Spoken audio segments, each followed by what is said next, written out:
Composing gloves here, and today we're going to be reviewing the Noize 2 by Denise Audio.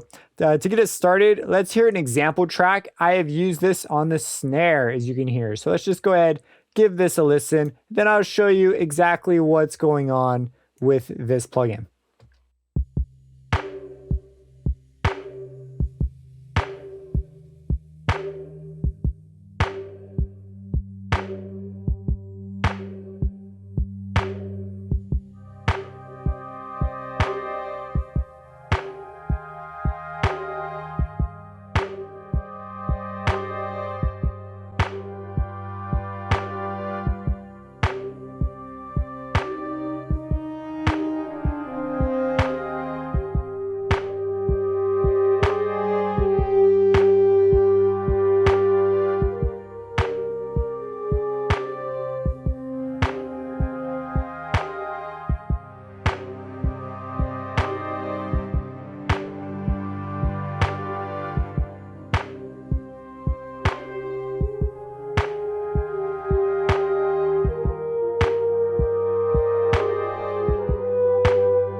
So you see established sort of this relaxing, mysterious vibe. I'm not exactly sure what kind of tense atmosphere. Something's happening.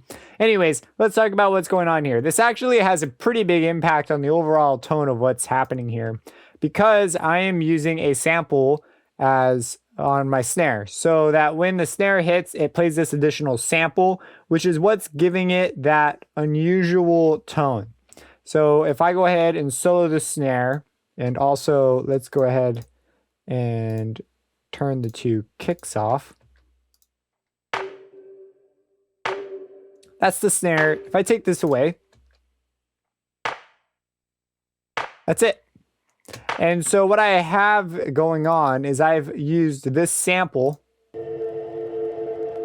I said to Denise Audio, hey, I'd like to use that. So I went to load sample, directed it to the folder, which if you want an easy way to get this, you can right click in here and click open, and it will open the folder, and then you can copy the file path and paste it in. And that will bring you right to whatever folder you want to grab. And I decided to use this one. There is another sample in here. Oh yeah, because I didn't pick one. And that was this one. So I loaded up a different one to just test it out. And oh, let's turn it back on. There's a lot of options here, a ton of options from the sample loading perspective.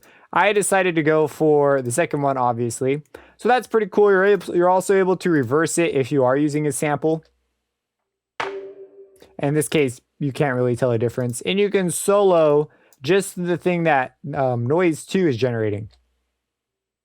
So in that case, you can hear just the sample bit. We could change the rise and fall time. For example, I could have basically no fall, so it'd be very, very choppy.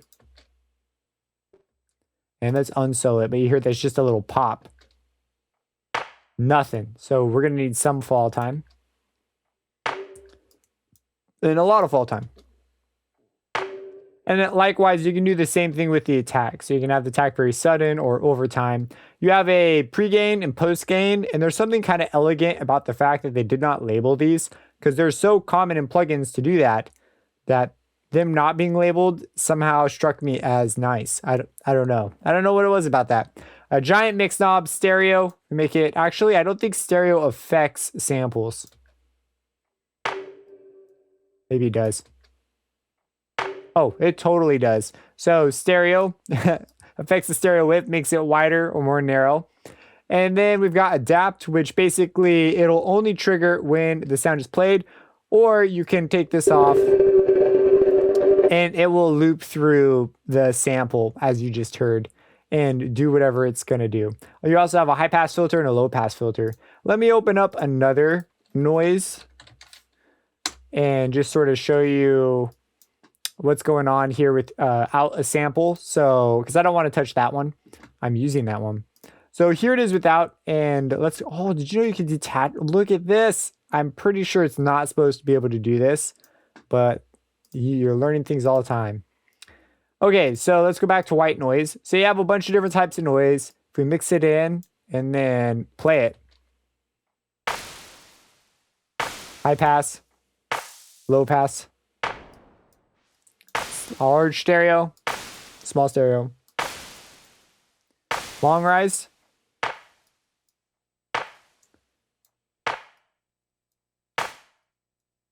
there's a demonstration of the rise. To show you off the post gain.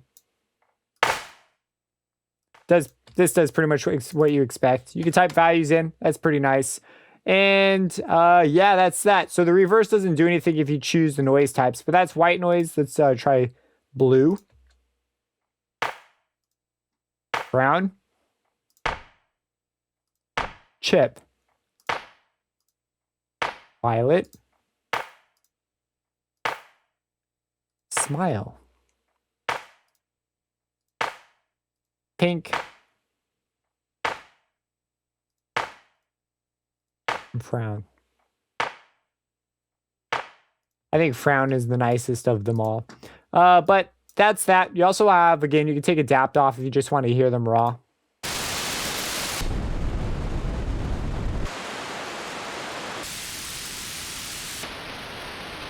And that's what's going on there. There is one more menu in the plugin, and this one is in the sample editor. So if you go to the edit, you can adjust the loop points, where the loop begins and ends.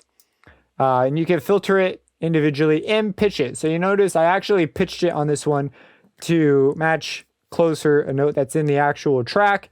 That way it just fades into the back. If it's not, for example, it's at negative 2.6. If I put this back at 0, that's what it sounded like. Oh, let's turn it on. And it just sounded kind of out of place. And I wound up settling on negative 2.6 to make it settle back into the chords that I had picked, the key the song was in. It fit quite a bit nicer. And then I had to gain it up also. This is an important one. I was looking for this for a while because I was not looking in the right places. But yes, you can gain it up in here individually if you're looking for a place to do that. I was looking for like a right-click normalize option, but this is great too. And that's that. Great little plugin, handy, especially with drums. If you want to sort of tighten up your snare and add a little bit of high-end sizzle to it. I know it's kind of a popular production trick with some people, or I guess with a lot of people since it's popular, but to layer some noise with your snare at certain parts to help it cut through the mix. So you can get like a really sharp snare attack with this. You can do some cool things with the filtering. To me, the most exciting way to use it is to get crazy with samples and just experiment with it. Like that's a pretty big change to the tone of the piece. For example, here it is with it on.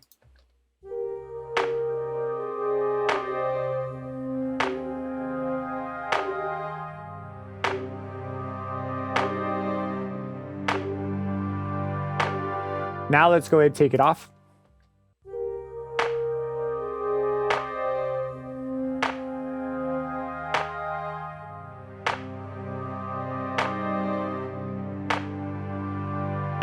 Interestingly, it's a very stark difference, but interestingly, it also sounds like it blends just into the background better with the sample added to the clap snare thing. It's like a mix of claps and snares. But anyways, there's that. I will have a link to this down below if you're interested. pretty cool, nifty thing. One of those small tricks that you might see someone whip out every now and then. Subscribe and have a blessed day.